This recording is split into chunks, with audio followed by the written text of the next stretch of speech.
Hi, my name is Drew with WTCO Television. We're here at Rodfest today, and we have a very nice vehicle behind us here, and we even have the owner of that vehicle with us. Can you tell us your name and where you're from, sir? My name's Mike. I'm from Wausau, Wisconsin. Oh, wow, that's quite a hike. Now, do you go to a lot of car shows? This year, about 15 so far. 15? The year before the pandemic, I did 55. So, what's the farthest one you typically go to in a season? 200 one way. Where is that? 200 miles one way. Oh, where's that? Down to Racine. Oh, in Racine. Wow. So does this take up a good chunk of your summer? Every weekend. Every weekend. Wow, that is. Shows a week. Wow. Sometimes. So, can you tell us a little bit about this nice vehicle you got behind us here? It's a 1936 Plymouth four-door. It's got the suicide doors on it. Open backwards on the car. Now, for people who aren't real big car nuts, like, people like, I'm not saying you're a nut. No. Where does the term suicide door come from? Well, in the old days when this car was built in 36, they didn't have seat belts, car seats. They were all on the farm. This is what the old timers tell me. They put the kids in the back seat. They'd be going down the road. The door would open up, and what do? You reach for the door, and it sucks you right out of the car. Wow. A lot of people got hurt. Yeah. Did that ever happen to you? No. It rattles once in a while when it loosens up. Then I got to stop and adjust the door latch so I don't want it to open up and bend the damn door. Now, is this the only car you show, or do you have other cars too? One is enough. One's plenty? For me. Yeah, okay. I ride with guys that got 4 or 5 of them. Wow. And you can only drive one at a time. Now, when people buy a lot of these kinds of vehicles, there's usually a story behind it. Like, it was the car I went on my first date. It was the first car I had in high school. I got it on a sale on eBay. Do you have a story behind this particular car? Well, I'm going to be 80 years old now, and I had hot rods when I was 12, 13, 14. First one was a frame with 4 wheels, 2 orange crates, and a steering wheel. No body. No body? No body. Lived in Kenosha. We drove that all over town. Really? The cops would catch us and get that thing off the road before he throw you in jail. When you were 14? Yep. Really? Wow. Okay. It was a lot different back in the old days. I guess it was. Yeah, one time I had a 57 Chevy, a 50 Merc, a Model A, a Model T, a 32 Ford Roadster, all at one time in my backyard. Oh, wow. And now I don't know what I did with them. So I bought this at Iola 2017, and for what I paid for it, I couldn't build one. But we're redoing it from the front all the way back. It needed a new interior, be re-welded underneath because it's all busted apart. And the engine's been worked on, and it needs a paint job. Okay. Well, it's a very fine-looking vehicle, sir. Thank you very much for talking with us today. Yeah, nice to be here, too. It's a nice little show.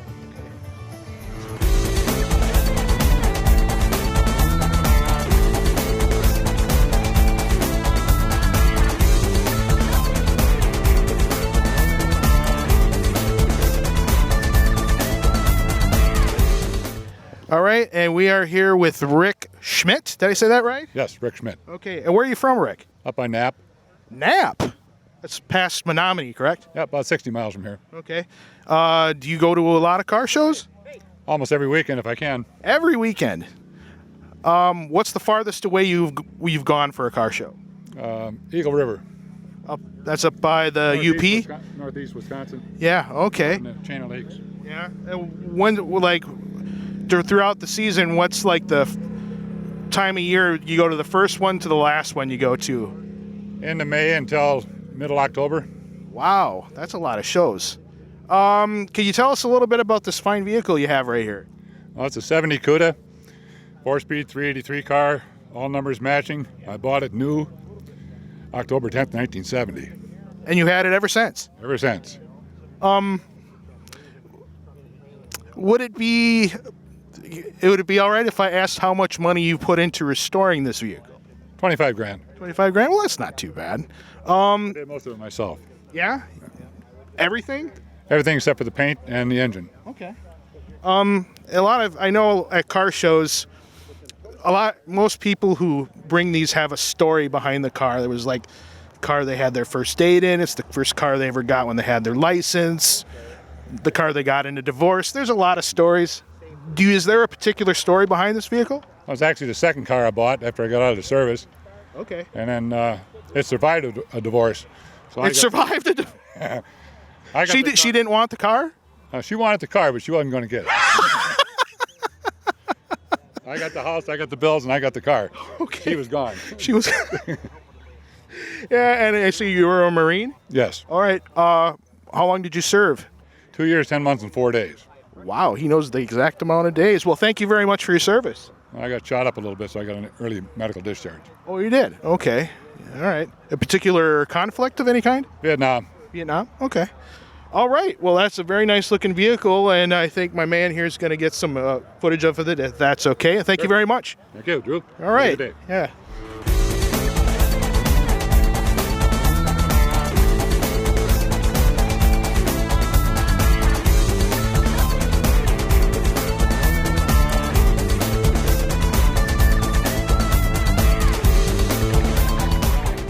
We found ourselves another nice vehicle here, and we have the owner of the vehicle. What is your name, sir, and where are you from? Mitch here, from right here in Strum. Oh, you didn't have to go very far, did you? Nope, about 3 miles over here. So, Now, since it's so close, do you enter this vehicle here every year? not every year, but we try to make it when we can. Do you? Okay. Do you go to a lot of other car shows? Yeah, we usually go to a few a year. Yeah. What's the farthest away you go for a car show? Probably Minneapolis. Minneapolis. Okay. And can you tell us a little bit about your fine truck that you have here? Yeah, it's a 67 GMC. I restored it in 2003. Pretty much did most of the work myself, all the body work and paint's all me. Help from friends with the transmission and the engine, and yeah, like a labor of love. Okay. And I know a lot of people have a story behind the cars that they bring to car shows, like it was their first car, it's the car they went on their first date in, or some people just got it on eBay for a good price. Do you have a particular story behind this car? No, I just like old trucks and come across this one in the salvage yard and brought her home and gave it some love. Okay. So it's a hobby car. Yes, definitely a hobby. Okay. All right. Well, thank you very much for your time. Yeah, you're welcome. Thanks. Thank you.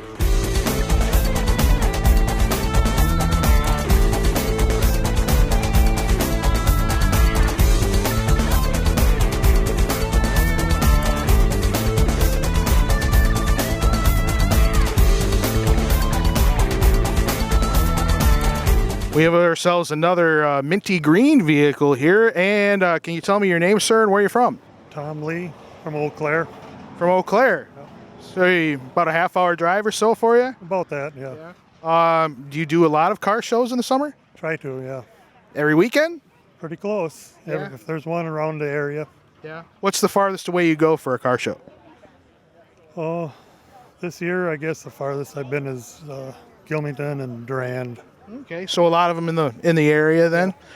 Could you tell us a little bit about your Studebaker that you have here?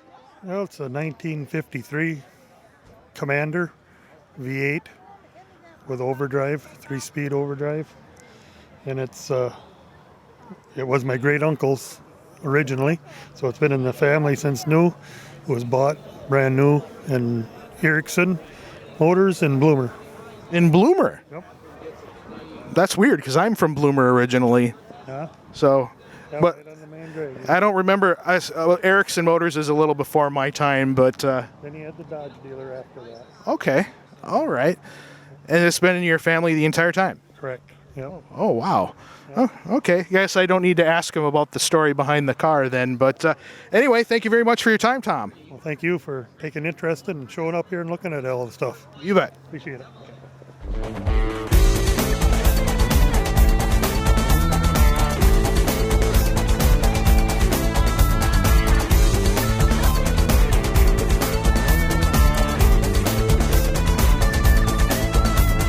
Looks like we got ourselves a Mustang here.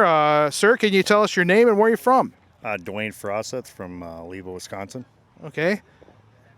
So you drove, what, 5 miles or so? Yeah, probably about 10. 10? Yeah. Okay. More Cleghorn area, so. Oh, okay. Yeah, I know where Cleghorn is. Do you go to a lot of car shows in the summertime? Try to. This is probably the second one this year. Second one? Okay, what was the other one? Shatek, earlier, probably 3 weeks ago. Okay. Can you tell us this a little bit about your vehicle here? It's a 1970 Ford Mach 1. Got it down in Florida about 4 years ago.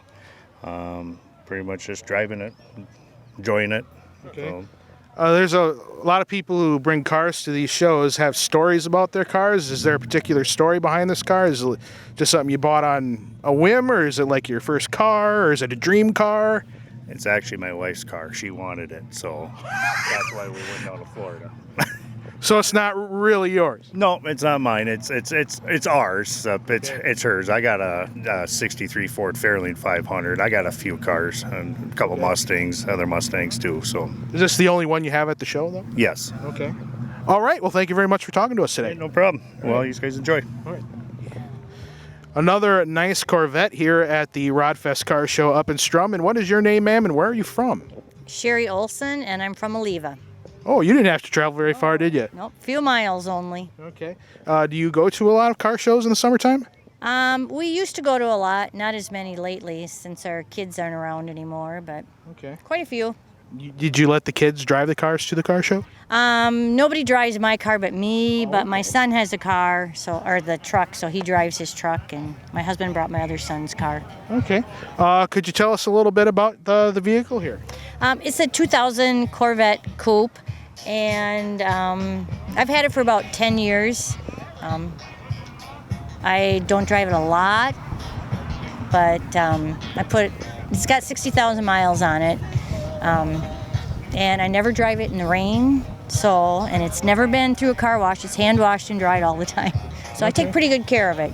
Okay. Now, a lot of people who bring cars to car shows have stories behind the car, like I was my first car as a teenager, I wanted it in a divorce, I bought it on eBay. Do you have a particular story about the Corvette? I've always wanted a Corvette, and I started out with a 72 Corvette, and we restored that one, but that's a lot older car, so it rides a lot rougher, and so I kind of wanted something with a little more modern, so I'd have air conditioning. And then this one's a C5, and I like that because the headlights still have the doors that open and close. The next model up, the C6s, then they just had headlights put in, so the doors don't open and close. So that's why I got this one. All right. All right. Well, it's a very nice looking vehicle, and thank you very much for talking to us today. Thank you. And now we are on to a truck. This is a green Dodge truck, and we have are you the owner, sir? Yes, I am. Okay, can you tell us your name and where you're from? Yeah, my name's Brian Olson. Originally from Oliva, I actually live up in Minneapolis now. But, yeah. Born and raised in Oliva and moved away? Yep, born and raised in Oliva. Went up there for school and been there since. So. Okay. Which school? I went to the University of Minnesota there. Okay, major? I majored in landscape architecture. Wow, and are you doing landscaping now? I am, yeah. I actually work for Parks Department up there in the cities now. So. Excellent. Okay, I was going to say green when it comes to the truck, but green is never just green. When I see green like this, for some reason, I think minty gum or something. But is there a specific name for this shade of green? Yeah, so it's called Sublime Green. It's actually an original Mopar color from the 70 Challengers era. So my uncle had a 70 Challenger in this color, which is kind of when I was a kid, so it was kind of inspiration for doing that color on the truck. All right, nice. And can you tell us a little bit more about the make and model of the vehicle? Yeah, so it's 1942 Dodge truck. It used to be an old farm truck back in the day, probably. So we bought several old trucks for parts, so we kind of cobbled together the body pieces and things to put together. And then kind of souped it up with the bigger Mopar engine and things like that too. So. Okay. And I know it says on your registration card there, it says father-son project. Is that the main story behind the car, that you bought it just to work on, or was it in the family, or did you buy it at an auction or anything? Yeah, just kind of bought it to work on. My dad did a car with my brother when he was kind of younger, and so we kind of wanted to do the same thing. And I've always liked the old trucks, the street-rotted trucks, and things. So kind of looking around, we've always liked the Mopar kind of family Dodge, Chrysler stuff. So just kind of decided to find a truck and put it together. All right, and it took 4 years? Yeah, I worked on it for about 4 years, kind of all through high school basically is when we kind of did it. So now that you've moved away, you don't see the car as much? I don't see it quite as much. Yeah, he gets to drive it a little bit more than I do these days. Wouldn't let it take it with you? No, not quite. But he says I can. But part of the problem is I don't have a great spot to keep it. But how else are you going to go cruising for chicks in Twin Cities? Yeah, right. That's true. I probably should bring it up sometime. Okay. Well, thank you very much. It's nice talking to you today. Nice to see you too. Okay, thanks a lot. Thanks. Right. Yeah. Have a good one, guys. A lot of Mustangs here at the car show, and we got another one here, an orange one. And can you tell us, sir, what your name is and where you're from? William Bell. I'm from in between Mondovi and Eau Claire. Okay. Was I correct in saying that the car is orange, or is there a special shade of orange that it is? Tangerine orange. Tangerine orange. See, I always ask that because orange isn't just orange and yellow isn't just yellow. There's always like like painting a house. There's always a weird shade to it and things. Do you go to a lot of car shows? I go to a few of them. Just a few? Yeah. What's the farthest away you go for a car show? Well, we go to Hastings quite a bit. They have a regular drive-in quite a bit. Hastings, Minnesota? Yeah. Okay. Just south of Twin Cities there? Yep. Okay. Yep. Could you tell us a little bit about this vehicle here? Originally, as you can look at it, it's got the 4-cylinder in it, 37,000 original miles.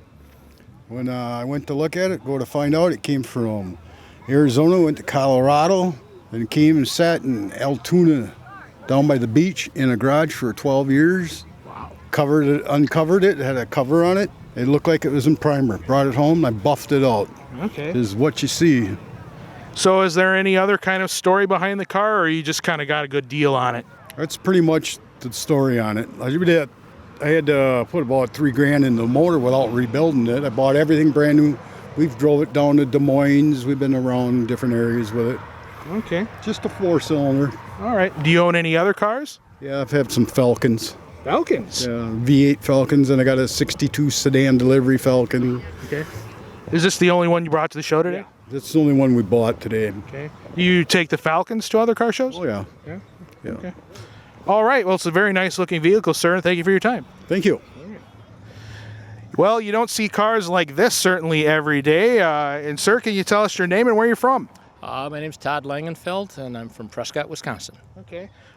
Do you go to a lot of car shows in the summertime? In summertime, we attend quite a few. Yeah. It's our hobby, and it's what we like to do. And now that the pandemic is receding, at least if it continues to recede, we're getting into a few more. Okay. So really enjoying it. What's the farthest away you've ever gone for a car show? With the car? Yeah. Oh, my goodness gracious. I don't know, 700-800 miles, I suppose. Which state? Oh, South Dakota, Nevada, Indiana. We belong to the Studebaker Drivers Club. We have annual meets every year, so we attend those on a regular basis, and that's what we do. Okay. And I see this is a Packard we have here, a 58? This is a 1958 Packard Hawk, and it's a one-year vehicle built by the Studebaker Packard Corporation. And the story on the car is that in 1957, the Studebaker Packard Corporation was in a lot of trouble financially, so the Eisenhower administration cut a deal with Curtiss-Wright, the aircraft company, the aircraft manufacturer, to come in with a management agreement. So Curtiss-Wright came in and managed Studebaker Packard for 3 years. Eisenhower administration gave Curtiss-Wright a ton of defense contracts. Then they could take that money and buy buildings from Studebaker Packard, so Studebaker Packard could continue in business. So in 1958, the president of Curtiss-Wright and the president of the Studebaker Packard Corporation was a guy named Roy Hurley. And Mr. Hurley was a World War I fighter pilot.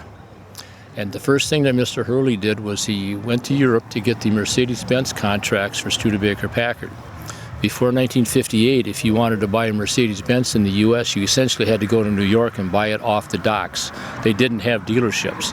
So Mr. Hurley secured the Studebaker, for Studebaker Packard, the Mercedes-Benz contracts. And while he was there, he saw a Ferrari that he liked over there. So if you look at the front of this car, it's a Ferrari nose on it. And so he said, he went back to the designers in South Bend and said, hey, I want you to build me a Studebaker Hawk with a Ferrari nose on it. I just like them. And I said, well, Mr. Hurley, you're the boss. We'll do it.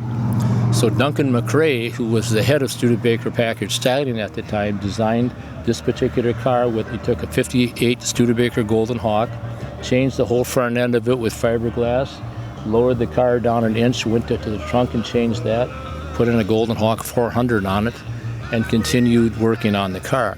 You notice the leather on the outside of the car here. The reason that is there is because Mr. Hurley was a World War I fighter pilot. And if you look at the old pictures of Eddie Rickenbacker sitting in his fighter plane, around the side of it they had all that padding to keep you from, if you're in a dogfight, your head was banging around, you didn't knock yourself goofy. So this was the illusion for Mr. Hurley to be sitting in his fighter plane back in World War I. Mr. Hurley saw the car and he fell in love with it. So he decided, let's put it into production. So they said, all right, you're the boss. So they put the car into production in 1958 as a Packard Hawk. The total production was 588, and when in the summer of 1958, they discontinued building Packards altogether. This car cost $4,480 in 1958, which made it an extremely expensive car. You could buy 2 Ford Fairlanes in 1958 for that kind of money and have money left over to fill the gas tanks up, if you know what I'm saying. So it's a very, very rare car. And as they say, there's about 100 of them. We estimate about 100 of them left on the planet, and probably 50, 60 of them that actually run. So it's a very rare car. So how did you come about to acquire the vehicle if they're so rare? I've known of the vehicle. I've been in the Studebakers for quite some time, and I know the fellow that owned the car down in Tucson, Arizona. And I know the whole history on the car. I can give it to you if you want it. But we were visiting my buddies in Tucson. Actually, I was looking for a Studebaker Avani. He had one down there. Didn't like the one that he had, but I saw this sitting in the garage. And I said, Louis, what are you going to do with that car? And he says, I'm going to sell it. And I said, I'll take it. So I bought the car. We put it on it was trailered up to South Bend, Indiana, on a Studebaker truck.